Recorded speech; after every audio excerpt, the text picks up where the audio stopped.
नमस्कार प्यारे बच्चों। ये सेकंड पार्ट है। 9th क्लास के सामाजिक विज्ञान में हम लोग कर रहे थे भारत आकार और स्थिति अध्याय 1 में हमने आधा पोर्शन कर लिया था।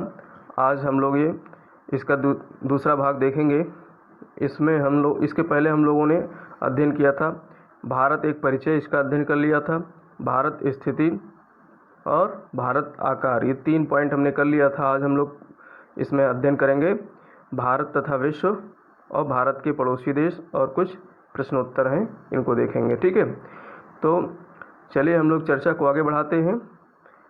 इसके पहले इसके पहले हम लोग देख लेते हैं। हमने देखा था कि भारत एक जो है प्राचीनतम संस्कृति है और इसने पिछले 5 दशकों में बहुत बहुमुखी उन्नति की है। ये सारी चीज़ें हम लोगों ने देख ली थी। इसकी स्थिति के बारे में हमने चर्चा किया था कि भारत का जो अक्षांशीय विस्तार है 8 डिग्री 4 मिनट उत्तर से लेकर के 37 डिग्री 6 मिनट उत्तर तक है, और देशांतरीय विस्तार 68 डिग्री 7 मिनट पूरब से लेकर के 97 डिग्री 25 मिनट पूरब तक है इसका देशांतरीय विस्तार। और हमने ये भी देखा था कि 23.5 डिग्री की जो है कर्क रेखा भारत के लगभग बीचों बीच से होकर के गुजरती है। ठीक है, तो आकार के बारे में देख लिया था कि भारत का आकार किस तरीके से है और इसकी अवस्थिति कहाँ है। हमने नक्शे में देखा था कि ये जो है पूर्वी और उत्तरी गोलार्ध में भारत स्थित है। ये भी हम लोगों ने अध्ययन कर लिया था। ठीक है, और चलिए अब हम लोग चर्चा करेंगे अपने नेक्स्ट टॉपिक की। आज हम लोग अध्ययन करते हैं भारत तथा विश्व का। भारतीय भूखंड एशिया महाद्वीप के पूरब तथा पश्चिम के मध्य में स्थित है। जैसा कि आप नक्शा में देख सकते हैं, ये एशिया महाद्वीप के पूरब में स्थित है। एशिया महाद्वीप के पूरब तथा पश्चिम के मध्य में स्थित है। पूरब तथा पश्चिम के मध्य में स्थित है। ये एशिया महाद्वीप है ये पूरा। ठीक है, और एशिया महाद्वीप के ये बिल्कुल जो है ये पूरब है, ये पश्चिम है, इसके मध्य में स्थित है। ठीक है, एशिया महाद्वीप के, जैसा कि स्टेटमेंट कह रहा है। भारतीय भूभाग एशिया महाद्वीप का दक्षिणी विस्तार है। आप देख सकते हैं एशिया महाद्वीप का ये दक्षिणी विस्तार है, ये दक्षिण है, साउथ में है, तो एशिया महाद्वीप का दक्षिणी विस्तार है। हिंद महासागर जो कि पश्चिम में यूरोपीय देशों और पूर्वी एशियाई देशों को मिलाता है। हिंद महासागर ये पश्चिम में यूरोपीय देशों को और पूर्वी एशियाई देशों को मिलाता है। ये हिंद महासागर है, ये वाला पूरा क्या है, हिंद महासागर है। तो ये हिंद महासागर पूरब में जो है एशियाई महाद्वीप और पश्चिम में जो है यूरोपीय महाद्वीपों को मिलाता है।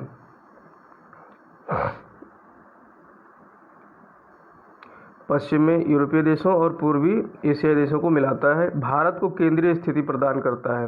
हिंद महासागर भारत को केंद्रीय स्थिति प्रदान करता है। ठीक है, आप मानचित्र में देख सकते हैं। देखिए दक्षिण का पठार जो हिंद महासागर में शीर्षवत फैला हुआ है और पश्चिम एशिया, अफ्रीका और यूरोप के देशों के साथ साथ पूर्वी एशिया के देशों से भी पूर्वी तट के माध्यम से निकटतम संबंध बनाए हुए हैं। जो हमारा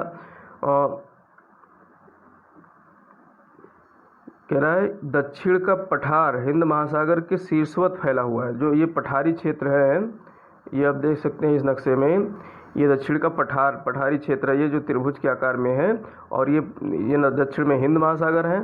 तो वही कह रहा है कि हिंद महासागर जो है उसके जो दक्षिण का पठार है हिंद महासागर में शीर्षवत फैला हुआ है। शीर्षवत मतलब उसके जो है अंदर हिंद महासागर के अंदर वो घुसा हुआ है दक्षिण का पठार।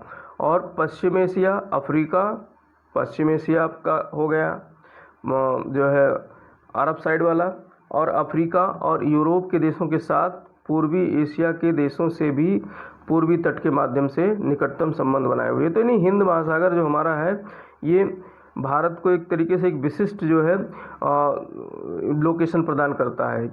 इस तरफ देखिए आप, अफ्रीका के तटों से मिला हुआ है पश्चिम साइड में, और पूर्वी साइड में एशिया के दक्षिण एशियाई देशों के तटों से मिला हुआ है, और उत्तर पश्चिम साइड में जो है ये पश्चिमी एशिया के देशों से मिला हुआ है, तो और ऑस्ट्रेलिया से भी मिला हुआ है हिंद महासागर। तो इस तरीके से ये हिंद महासागर जो है भारत को एक विशिष्ट लोकेशन प्रदान करता है। हिंद महासागर में किसी भी देश की तटीय सीमा भारत जैसी नहीं है। हिंद महासागर में किसी भी देश की तटीय सीमा भारत जैसी नहीं है। भारत को इसी महत्वपूर्ण स्थिति के कारण एक महासागर का नाम इसके नाम पर रखा गया। अब ये प्रश्न बन सकता है कि भारत को जो हिंद महासागर है उसे मतलब हिंद महासागर क्यों कहा जाता है, जबकि उसके आसपास तो बहुत सारे तटीय देश हैं। देख सकते हैं जैसे कि यहाँ पर जो है आपका इंडोनेशिया मलेशिया का भी क्षेत्र लगता है, अरब का प्रायद्वीप भी है और ये पूर्वी अफ्रीका का ये तटीय क्षेत्र भी है। लेकिन भारत की विशिष्टता की वजह से ही इस महासागर का नाम हिंद महासागर रखा गया है, ना कि अफ्रीका महासागर रखा गया या ऑस्ट्रेलिया महासागर रखा गया, ऐसा कुछ नहीं। हिंद महासागर इसका नाम इसलिए रखा गया क्योंकि भारत की जो स्थिति है हिंद महासागर में वो कुछ इस तरीके से है, तो जो इसकी विशेष स्थिति के कारण ही जो है इस महासागर का नाम हिंद महासागर पड़ा है। जैसा कि यहाँ लिखा है, हिंद महासागर में किसी भी देश की तटीय सीमा भारत जैसी नहीं है। भारत की इसी महत्वपूर्ण स्थिति के कारण इस महासागर का नाम इसके नाम पर रखा गया। ठीक, इसमें देखते हैं हम लोग एक प्रश्न है, क्या आप जानते हैं, मतलब ये आपको जानकारी के लिए बताया जा रहा है, सन 1869 में सुएज नहर के खुलने से भारत और यूरोप के बीच की दूरी 7000 किलोमीटर कम हो गई। एक फैक्ट है, ये तथ्य आपको याद रखना है कि सुएज नहर कब खुला, 1869 में, और सुएज नहर के खुलने से यूरोप और एशिया के बीच की दूरी जो है, भारत और यूरोप के बीच की दूरी 7000 किलोमीटर कम हो गई। देखिए सुएज नहर ये रहा। अब देखिए भारत से पहले जब हम यूरोप की तरफ यात्रा करते थे तो इस तरीके से इधर से होकर के जाना पड़ता था, इधर से होकर के जाना पड़ता था।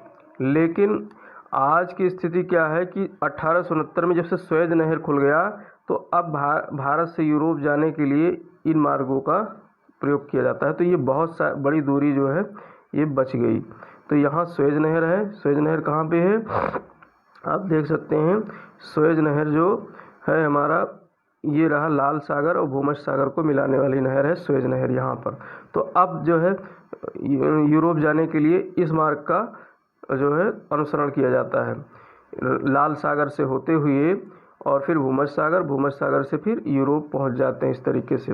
और पहले ही इस मार्ग का अनुसरण करते थे तो इसलिए जो है काफ़ी लंबा समय लगता था और लंबी दूरी तय करनी पड़ी थी। तो 7000 किलोमीटर की दूरी कम हो गई है। ठीक, ये हम लोगों ने देख ही लिया विश्व के 7 बड़े देशों में भारत की स्थिति। ठीक है, और इसमें आप ये तथ्य याद कर सकते हैं, जो उत्तर दक्षिण इसका विस्तार है भारत का उत्तर दक्षिण, वो है आपका 3214 किलोमीटर। उत्तर दक्षिण विस्तार 3214 किलोमीटर है और पूर्व पश्चिम विस्तार इसका 2933 किलोमीटर है। ये हमने देख लिया था कि क्यों जो है पिछले वीडियो में कि इसका विस्तार इस तरीके से, मतलब अक्षांशीय और देशांतरीय विस्तार जो भारत का है वो बिल्कुल 2930 डिग्री के आसपास है, जो कि बिल्कुल वर्गाकार होना चाहिए। लेकिन हमने बता दिया था कि इसमें डिफरेंस क्यों आता है। पूर्व पश्चिम जो है इसका विस्तार 2933 किलोमीटर है और उत्तर दक्षिण 3214 किलोमीटर है। तो इसमें क्यों अंतर आता है, इसका हमने बाकायदा अध्ययन किया था, वहाँ देख लीजिएगा पिछले वीडियो में। भारत का विश्व के देशों के साथ संपर्क युगों पुराना है। विश्व के देशों के साथ भारत का संपर्क बहुत पुराना है। जैसा कि जो हमारी पुरानी सभ्यता है, जो सिंधु सभ्यता, हड़प्पा सभ्यता है, तो इसके साक्ष्य प्राप्त हुए हैं मेसोपोटामिया से प्राप्त हुए हैं। रोमन सभ्यता से उसके बाद में हमारा व्यापारिक संबंध रहा है पूर्वी यूरोपीय देशों से, और जो है ग्रीक सभ्यता से हमारा व्यापारिक संबंध रहा है। तो इस तरीके से भारत का विश्व के देशों के साथ संपर्क बहुत पुराना है, परंतु ये संबंध समुद्री जलमार्गों की अपेक्षा भूभागों से होकर था। पहले जो है ये संपर्क जो था समुद्री मार्गों की अपेक्षा भूभागों से होकर था, इस तरीके से था। देखिए ये हमारे भारत की स्थिति है, भारत हमारा ये है। और पहले जो पुराना जो संपर्क होता था, पहले वायुयान की खोज नहीं हुई थी और समुद्री जहाज़ों में सिर्फ जो है इतना ज़्यादा पाल वाले जहाज़ों का प्रचलन था, तो बहुत ज़्यादा दिक्कत होती समुद्री यात्राओं में। तो व्यक्ति उस समय मतलब पैदल या फिर जो है घोड़ों वगैरह के माध्यम से यात्रा करते थे। तो खास करके यहाँ की ये दो दर्रे हैं, बोलन दर्रे और खैबर दर्रे, इनके रास्ते से दर्रों से निकलकर अफ़गानिस्तान होते हुए फिर ये पैदल यात्रा ईरान और इस तरीके से कैस्पियन सागर होते हुए और इस तरीके से यहाँ से होते हुए और ये फिर टर्की वगैरह निकल जाते थे, पहुँच जाते थे। तो ये पैदल मार्गों का पहले बहुत अनुसरण होता था। ये पूरा क्षेत्र जो था, ये वाला पूरा क्षेत्र ईरान और इराक वाला ये क्षेत्र पूरा जो है आपका उस समय जो सभ्यताएं वहाँ की पनप रही थी मेसोपोटामिया की, तो फिर भारत का अफ़गानिस्तान के इसी रास्ते से जो है संपर्क हुआ करता था और यहाँ हमारी जो है हड़प्पा सभ्यता हुआ करती थी उस समय। तो इस तरीके से सामुद्रिक रास्तों से संपर्क नहीं था, बल्कि जो है स्थल मार्ग से था। इसी प्रकार से जो है एक स्थल मार्ग जाता था चीन का जो था, और रेशम मार्ग वाला वो भी इसी रास्ते का अनुसरण करता था, इस तरीके से विश्व में प्रचलित था। तो इन्हीं रास्तों का जो है उस समय काफ़ी प्रचलन हुआ करता था। उत्तरी पर्वतों के दर्रों से अनेक यात्री प्राचीन काल में भारत गए, जैसा कि हमने बताया है, जबकि समुद्री मार्ग बहुत समय तक ज्ञात नहीं थे। समुद्री मार्ग का ज्ञान जो है भारत में, जैसा कि वास्को डी गामा के आने से समुद्री मार्ग की खोज हुई थी। उसके पहले भारत के संबंध समुद्री मार्ग से जो है नहीं होते थे, व्यापारिक संबंध स्थलीय मार्ग से ही होते थे। इस मार्ग से प्राचीन समय से विचारों और वस्तुओं का आदान प्रदान होता रहा।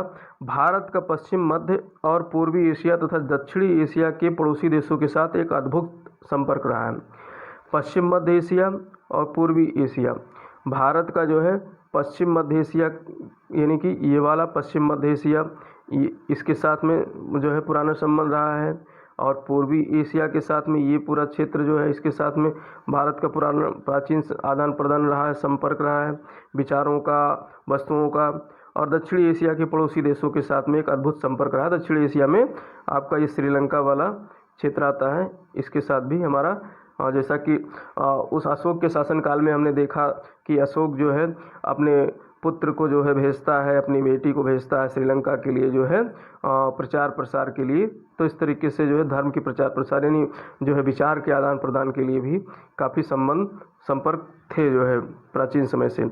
इसी प्रकार उपनिषदों के विचार, रामायण, पंचतंत्र की कहानियाँ, भारतीय अंक एवं दशमलव प्रणाली आदि विश्व के विभिन्न भागों तक पहुँच सके। और इन्हीं रास्तों के माध्यम से हमारे जो उपनिषद के विचार थे, रामायण के विचार थे, पंचतंत्र की कहानियाँ थीं, ये सब भारत की देन है। भारतीय अंक जो है, दशमलव प्रणाली, ये सब संसार के विभिन्न भागों तक इन्हीं रास्तों के माध्यम से पहुँचे। और इसके अलावा मसाले, मलमल आदि कपड़े तथा व्यापार के अन्य सामान भारत के विभिन्न देशों को ले जाए जाते थे। ठीक है। और भारत चूँकि मसालों का देश था ही, तो मसालों का यहाँ से, मलमल का यहाँ से, और सूती कपड़ों का, इनका व्यापार होता था। और अन्य सामान भारत से विभिन्न देशों को ले जाए जाते थे, यानी कि भारत से इनका निर्यात होता था। इसके विपरीत यूनानी स्थापत्य कला जो है, यूनान उस समय ये वाला क्षेत्र था यूनान का, आपका देख सकते हैं ये वाला क्षेत्र इधर का जो है ये यूनानी क्षेत्र था। तो यूनानी स्थापत्य कला भारत आई, यूनानी स्थापत्य कला तथा पश्चिमी एशिया की वास्तुकला पश्चिम एशिया, ईरान वगैरह से ईरानी वास्तुकला जो है भारत आई। मुगल साम्राज्य में आपने देखा जो है ये सब ताजमहल वगैरह के डिज़ाइन, ये सब ईरानी वास्तुकारों द्वारा बनाया गया था। प्रतीक, मीनारों तथा गुंबदों का प्रभाव हमारे देश के विभिन्न भागों में देखा गया। तो ये सब इन्हीं रास्तों से भारत के संबंध बनते जो है व्यापारिक संबंध, वैचारिक संबंध बने थे। अब हम नेक्स्ट टॉपिक देखेंगे, भारत के पड़ोसी देश। कौन कौन से पड़ोसी देश हैं भारत के, तो इसका अध्ययन करेंगे। तो भारत का दक्षिण एशिया में एक महत्वपूर्ण स्थान है। दक्षिण एशिया में भारत में 28 राज्य और 7 केंद्र शासित प्रदेश हैं। ये पुराना आंकड़ा है, हालांकि अब अभी भी 28 राज्य हैं, बीच में 29 राज्य हो गया था, लेकिन जम्मू कश्मीर को 2019 में राज्य का दर्जा ख़त्म करके उसे केंद्र शासित प्रदेश बना दिया गया। 2 केंद्र शासित प्रदेश बना गए।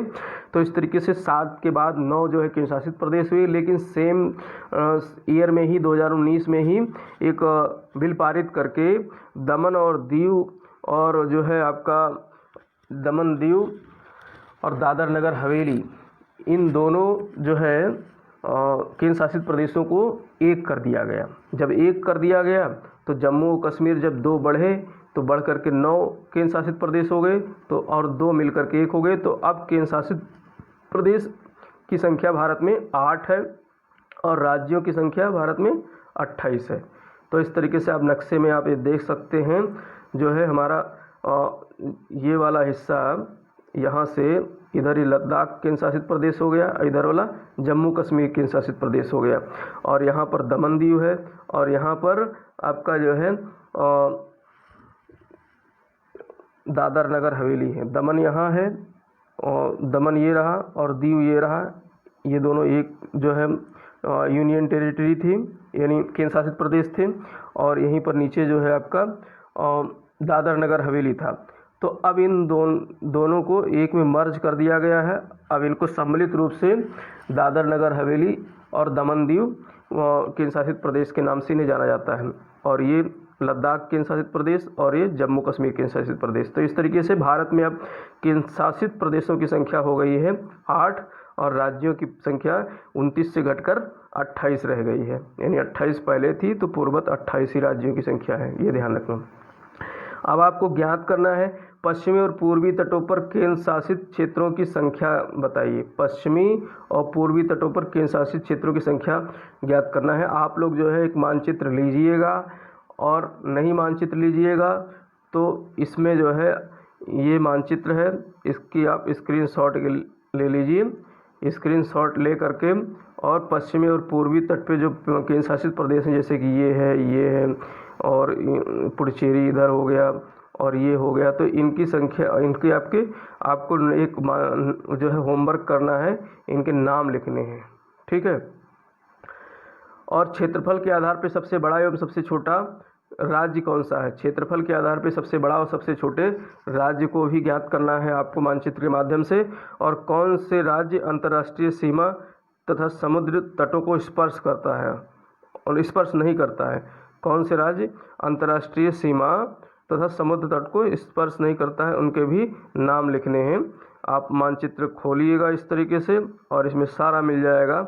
ये राज्य हो गए, राज्य की जो है बाउंड्री हो गई। तो अब इसमें देखिएगा जो है अंतर्राष्ट्रीय सीमा को कौन से राज्य टच नहीं करते हैं, समुद्री सीमा को कौन से राज्य तट जो है संपर्क नहीं उनसे, जैसे मध्य प्रदेश हो गया, एक उदाहरण दे दिया, छत्तीसगढ़ हो गया। तो इस तरीके से आपको ये करना है। और इसके अलावा जैसे उदाहरण इन्होंने दिया है, पाकिस्तान, चीन, म्यांमार, बांग्लादेश की सीमाओं को छूने वाले 4 राज्यों को 4 वर्गों में विभाजित कीजिए। उदाहरण दिया है इन्होंने, उन राज्यों को एक वर्ग में रखिए जिनकी सीमाएं पाकिस्तान से मिलती हैं, इसी तरह अन्य शेष वर्ग बनाइए। आपको एक वर्ग बनाना है। जैसे इन्होंने बताया कि पाकिस्तान किन 4 राज्यों से जो है इनकी सीमा बनाता है, जैसे कि ये भारत है और भारत में जो है आपको उन राज्यों के नाम लिखने हैं, जिन 4 राज्यों के जिनकी सीमा पाकिस्तान से लगती है। जैसे गुजरात, आपको एक लिस्ट बनाना है, तो एक तरफ पाकिस्तान लिखना है और एक तरफ भारत के राज्यों के नाम लिखना है। तो गुजरात, राजस्थान, पंजाब, जम्मू कश्मीर 4 राज्य हो गए।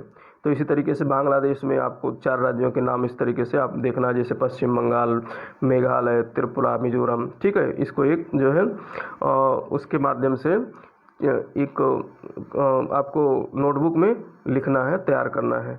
और इसी प्रकार से चीन का और म्यांमार का यानी बर्मा का और बांग्लादेश का भी आपको लिखना बनाना है, ठीक है।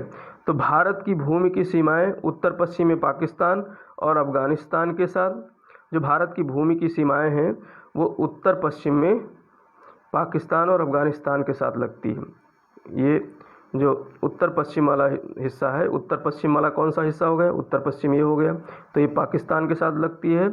और यहीं पर जो है थोड़ा सा हिस्सा, लगभग छोटा सा हिस्सा ये अफगानिस्तान से लगता है। हालांकि ये वाला हिस्सा पीओके में है, पाकिस्तान ऑक्युपाइड कश्मीर के अंतर्गत है, लेकिन है तो भारत का ही हिस्सा, भी विवादित है। तो अफगानिस्तान की छोटी सी सीमा रेखा यहाँ पर ये लगती है और ये पाकिस्तान के साथ भी पूरी सीमा ये लगती है, इतनी बड़ी सी, ठीक है। तो यही ये कह रहा है कि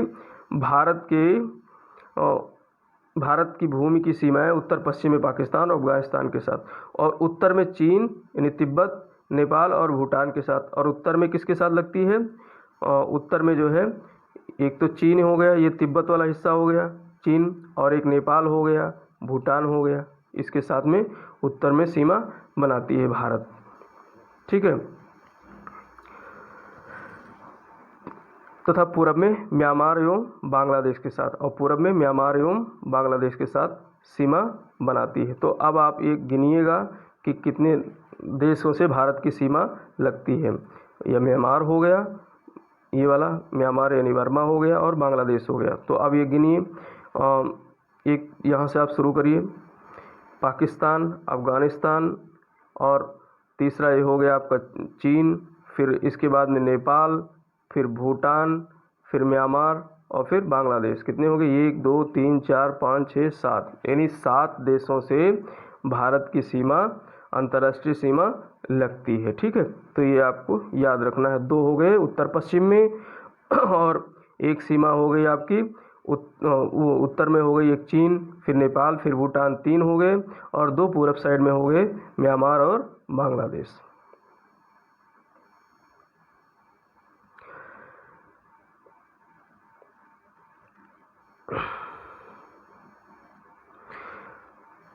दक्षिण में समुद्र पार हमारे पड़ोसी 2 द्वीप समूह राष्ट्र श्रीलंका और मालदीव हैं। दक्षिण में जो है समुद्र पार यानी कि समुद्र को क्रॉस करके, हालांकि इससे सीमा नहीं लगती है, लेकिन नज़दीक में एक श्रीलंका है, और यहाँ दक्षिण में और जाएंगे तो मालदीव है। तो 2 देश हैं जो हमारे पड़ोसी मुल्क हैं। भारत और श्रीलंका के बीच में छोटा समुद्री रास्ता है, पाक जल संधि तथा मन्नार की खाड़ी है। भारत और श्रीलंका के बीच में एक छोटा समुद्री रास्ता है, ये रहा, और ये है छोटा समुद्री रास्ता भारत और श्रीलंका के बीच में। ठीक है, जिसको पाक स्ट्रेट बोलते हैं, पाक जल संधि कहते हैं इसे। इसमें जो है मन्नार की खाड़ी है स्थित है। मालदीव और लक्षद्वीप के दक्षिण में स्थित है। मालदीव कहाँ है? लक्षद्वीप समूह के दक्षिण में स्थित है, जैसा कि हमने मानचित्र में दिखाया था। ये है आपका मालदीव, जो कि लक्षद्वीप के दक्षिण में स्थित है। अपने पड़ोसी देशों के साथ भारत के भौगोलिक और ऐतिहासिक संबंध बहुत अच्छे रहे। अपनी एटलस में एशिया के मानचित्र में देखा कि भारत कैसे अलग दिखाई देता है। तो भारत जो है आप देख सकते हैं कि एशिया मानचित्र में एकदम बिल्कुल विचित्र और अलग दिखाई देता है। ठीक है, और इसके अलावा एक तथ्य है कि आप जानते हैं सन 1947 से पूर्व भारत में 2 प्रकार के राज्य थे, एक प्रांत था और दूसरा रियासत था। वायसराय द्वारा नियुक्त अंग्रेज अधिकारी प्रांत पर शासन करते थे, और रियासत का शासन स्थानीय शासकों द्वारा पैतृकता के आधार पर अंग्रेजी शासकों की प्रभुता मानकर स्वायत्तता से किया जाता था। तो उस समय 1947 से पहले भारत में 2 प्रकार के राज्य थे। एक प्रांत था, जैसे कि ब्रिटिश प्रांत जो थे भारत में, वो मुंबई था पहले, फिर जो है, और इसी प्रकार से पश्चिम वो बंगाल प्रांत था, और मद्रास प्रांत था। तो ये सब क्या थे? जो है अंग्रेजी प्रांत थे भारत में। ठीक है, और बहुत सारे देसी रियासतें थे, जो कि बाद में सरदार वल्लभ भाई पटेल के नेतृत्व में देसी रियासतों का भारतीय राज्य में विलय किया गया था। ठीक है, तो ये, और जो रियासतें थी, यहाँ पर शासक हुआ करते थे, राजा होते थे छोटे छोटे, जो कि अंग्रेजी शासन की जो है अंडर में वहाँ पर शासन करते थे। ठीक, तो इस तरीके से ये हमारा चैप्टर जो है यहाँ पर पूरा हो जाता है। अब हम लोग कुछ प्रश्न हैं, इनके उत्तर देखेंगे। इन्हें करना है, आप इनका स्क्रीनशॉट ले लीजिएगा। अगर आपके पास किताब नहीं है तो स्क्रीनशॉट ले लीजिएगा। जैसे कि कर्क रेखा किस राज्य से नहीं गुजरती है? हाँ, एक चीज़ और है, थोड़ा सा कर्क रेखा देख लीजिए, इस पे हम बता देते हैं कर्क रेखा कितने राज्यों से गुजरती है। तो कर्क रेखा 8 राज्यों से गुजरती है। ये है कर्क रेखा, 8 राज्यों से गुजरती है। और इसका फार्मूला मैं बता देता हूँ। एक फार्मूला है कर्क रेखा का, मित्र पर गमछा झार, मित्र पर गमछा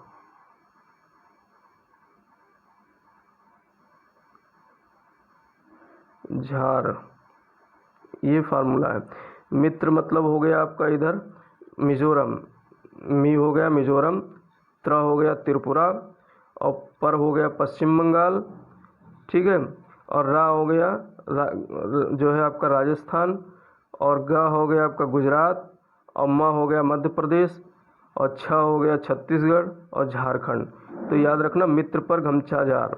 और यहाँ पर अगर हम मानचित्र में देखें तो ये गुजरात हो गया, थोड़ा सा हिस्सा राजस्थान है, फिर मध्य प्रदेश है, फिर छत्तीसगढ़ है, फिर ये झारखंड है। बिहार से नहीं गुजरती, ध्यान रखना, उत्तर प्रदेश और बिहार से नहीं गुजरती है। फिर पश्चिम बंगाल हो गया, त्रिपुरा हो गया और मिजोरम हो गया। तो यही जो है प्रश्न पूछा गया है कि निम्न में से निम्नलिखित 4 राज्यों में से उपयुक्त उत्तर चुनिए। तो वो 4 उत्तरों में से तो कर्क रेखा किस राज्य से नहीं गुजरती है? कर्क रेखा अभी हमने देखा राजस्थान मित्र पर जो है पर आ रहा था, और छत्तीसगढ़ भी आ रहा था, और त्रिपुरा भी आ रहा था, तो उड़ीसा नहीं आ रहा था। तो उड़ीसा हमारा आंसर हो जाएगा यहाँ पर, उड़ीसा। भारत का सबसे पूर्वी देशांतर कौन सा है?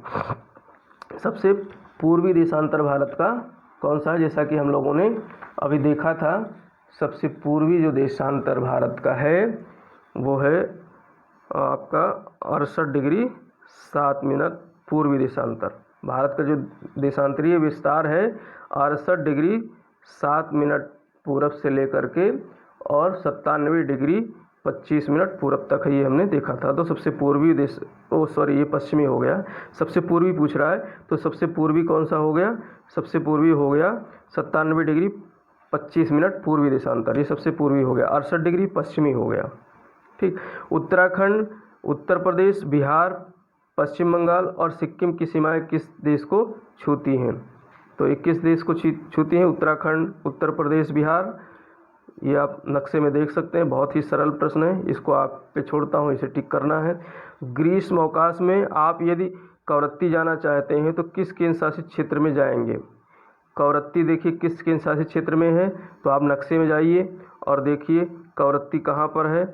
कवरत्ती जो है आपका इसका आंसर हो जाएगा लक्षद्वीप। आप मानचित्र में देख लीजिएगा। मेरे मित्र एक ऐसे देश के निवासी हैं जिस देश की सीमा भारत के साथ नहीं लगती है, आप बताइए वो कौन सा देश है? भारत के साथ हमने बताया था 7 देशों की सीमा लगती है, जिसमें भूटान भी है, बांग्लादेश भी है, नेपाल भी है, ताजिकिस्तान की सीमा नहीं लगती, तो इसलिए खा वाला इसका उत्तर हो जाएगा। और अब आपको ये संक्षेप में उत्तर देने हैं इनके। अरब सागर तथा बंगाल की खाड़ी में स्थित द्वीप समूह के नाम बताइए, आपको नाम बताना है। दक्षिण में कौन कौन से द्वीपीय देश हमारे पड़ोसी हैं? जैसा कि हमने देखा था श्रीलंका और जो है मालदीव है, ठीक, उनके नाम लिखने। उन देशों के नाम बताइए जो क्षेत्रफल में भारत से बड़े हैं। 6 देशों के नाम बनाने हैं जो क्षेत्रफल में बड़े हैं, आप दंड आरेख में देख सकते हैं, उनके नाम लिखने हैं। हमारे उत्तर पश्चिमी, उत्तरी तथा उत्तर पूर्वी पड़ोसी देशों के नाम बताइए। हमारे उत्तर पश्चिम में हमने बताया था अफगानिस्तान और पाकिस्तान है, और उत्तर में कौन से देश हैं? उत्तर पूर्वी पड़ोसी देश हैं, इनके नाम लिखने हैं। भारत में किन किन राज्यों से कर्क रेखा गुजरती है, उनके नाम लिखने हैं। हमने बताया अभी कर्क रेखा जो है मित्र पर गमछा जार वाला फार्मूला, उसके आधार पर इनके नाम लिखने हैं। सूर्योदय अरुणाचल प्रदेश के, तीसरा प्रश्न है, सूर्योदय अरुणाचल प्रदेश के पूर्वी भाग में गुजरात के पश्चिमी भाग की अपेक्षा 2 घंटे पहले क्यों होता है, जबकि दोनों राज्यों में घड़ी एक ही समय दर्शाती है? स्पष्ट कीजिए। हमने बहुत अच्छी तरीके से पिछले वाले वीडियो में बताया था। आप इस प्रश्न का उत्तर तभी कर पाएंगे जब हमारा पहला पार्ट वीडियो का देख लेंगे, उसे देख करके और इसका उत्तर लिखिए। हिंद महासागर में भारत की केंद्रीय स्थिति से इसे किस प्रकार लाभ प्राप्त है? हिंद महासागर में भारत की केंद्रीय स्थिति से इसे किस प्रकार लाभ प्राप्त है, हमने बहुत अच्छी तरीके से अभी डिस्कस किया है, इसे भी आप लिखिएगा। और देखिए मानचित्र कार्य भी आप करते चलिए साथ साथ में। अभी मानचित्र में आपको ये भरना है, अरब सागर और बंगाल की खाड़ी में स्थित द्वीप समूह के नाम लिखने हैं। भारतीय उपमहाद्वीप किन देशों से मिलकर बना है? कौन कौन से देश हैं भारतीय उपमहाद्वीप में जो है? तो ये बांग्लादेश हो गया, नेपाल हो गया, भूटान हो गया और पाकिस्तान, अफगानिस्तान, इनके नाम लिखने। कर्क रेखा कौन कौन से राज्यों से गुजरती है, ये भी मानचित्र में दर्शाना है। भारतीय मुख्य भूभाग का दक्षिणी शीर्ष बिंदु कौन सा है? हमने बताया था अभी दक्षिणी मुख्य भूभाग का, तो ये कन्याकुमारी इसे दर्शाना है। भारत का सबसे उत्तरी अक्षांश कौन सा है? तो उत्तरी अक्षांश जो है हमने बताया था इसका विस्तार तो 37 डिग्री 6 मिनट है, तो इसे दर्शाना है उत्तरी अक्षांश का। और अंशों में भारत के मुख्य भूभाग का दक्षिणी अक्षांश कौन सा है? दक्षिणी भारत अंशों में भारत के मुख्य भूभाग का दक्षिणी अक्षांश कौन सा है, तो ये 8 डिग्री 4 मिनट है, इसे दर्शाना है। ठीक है, और इसके अलावा भारत और श्रीलंका को अलग करने वाली जल संधि कौन सी है, अभी अभी बताया है, उसे दर्शाना है। भारत के केंद्र शासित क्षेत्र, इनके सभी 8 केंद्र शासित क्षेत्रों को दर्शाना है मानचित्र में देख करके और मानचित्र में भरना है। तो इस तरीके से आज हमारा ये चैप्टर यहाँ पर पूर्ण होता है। इसी के साथ नमस्कार बच्चों।